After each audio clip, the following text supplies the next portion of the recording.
এয়া হৈছে লোকেল মুৰ্গীৰ পোৱালি আৰু যদি কোনোবাই নতুনকৈ ফাৰ্ম খুলি আৰম্ভ কৰিব বুলি ভাবিছে তেনেহ'লে তৎক্ষণাৎকৈ আমাক যোগাযোগ কৰিব। আমি হোলচেল প্ৰাইচত লোকেল মুৰ্গী পোৱালি বহুত দিন ধৰিয়ে যোগান ধৰি আহিছোঁ।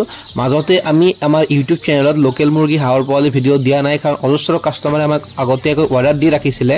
যাৰ কাৰণে আমি সেইবোৰ ছাপ্লাই দিব পৰা নাই কাৰণে আমি আগতীয়াকৈ ভিডিঅ' ইউটিউবত দিয়া নাই, কিন্তু আগৰ ইউটিউব চেনেলত বহুত ভিডিঅ' দিয়া হৈছিল আৰু এইবোৰ আমি সেইবোৰে বিক্ৰী কৰি আছিলোঁ। তো স্ক্ৰীন চাব পাৰিছে হৈছে ব্লেক চিকেন, আৰু ব্লেক চিকেনৰ পোৱালিও আমাৰ তাত উপলব্ধ হয়। আৰু লগতে টাৰ্কি, গিনি ফাউল, চিল্কি, এচিল ফাইটাৰ, লগতে বহুত ধৰণৰ মুৰ্গী, হাঁহ, হোৱাইট পেকিং, লোকেল মুৰ্গী, লগতে ক্ৰছ, আমেৰিকান হোৱাইট পেকিং, লগতে সকলো প্ৰকাৰৰ হাঁহ মুৰ্গী আমাৰ তাত যোগান ধৰোঁ। এয়া হৈছে ক্ৰছ হোৱাইট পেকিং ডাক। যদি কোনোবাৰ দৰকাৰ হয় তেনেহ'লে আমাৰ লগত যোগাযোগ কৰিব। এয়া হৈছে আপোনালোকৰ আৰআইৰ বৰ্তমান আৰআইখিনি ষ্টক আছে 100 পিচ, আৰু আৰআইৰ দাম অতি কম কৰি দিয়া হৈছে বৰ্তমানে 40 টকা পাৰ পিচ। যদি কোনোবাৰ লাগে আৰআইৰ আমাৰ লগত ইমাৰ্জেঞ্চি যোগাযোগ কৰিব আজিয়ে, তেনেহ'লে যদি আৰআইখিনি থাকি যায় তেনেহ'লে আপোনালোকে পাই যাব। তো আজিৰ ভিডিঅ'টো আমি বেছি দীঘল নকৰোঁ, আপোনালোকক সৰুকৈ ইনফৰ্মেশ্যনখিনি দি আমি ভিডিঅ'টো শেষ কৰিম।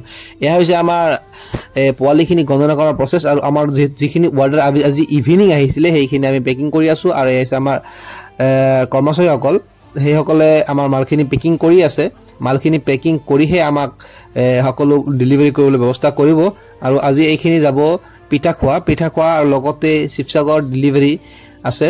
তাৰ লগতে নানান ধৰণৰ পোৱালি নানান ঠাইত যায়। যদি আপোনালোকৰ কোনোবা তেনেকুৱা পোৱালিৰ দৰকাৰ হয় তেনেহ'লে আমাৰ লগত যোগাযোগ কৰিব। তো যদি আপোনালোকে পোৱালিৰ কাৰণে যোগাযোগ কৰে, আমি Barpeta to Nagaon cash on delivery কৰোঁ, কেতিয়াবাহে কৰোঁ, কাৰণ আমি কাষ্টমাৰ অৱস্থা বুজিহে কেছ অন ডেলিভাৰী কৰোঁ। নহ'লে আমি কেছ অন ডেলিভাৰী কৰাতকৈ আপোনালোকৰ পেইড ডেলিভাৰী কৰিলে আমি সুবিধা পাওঁ।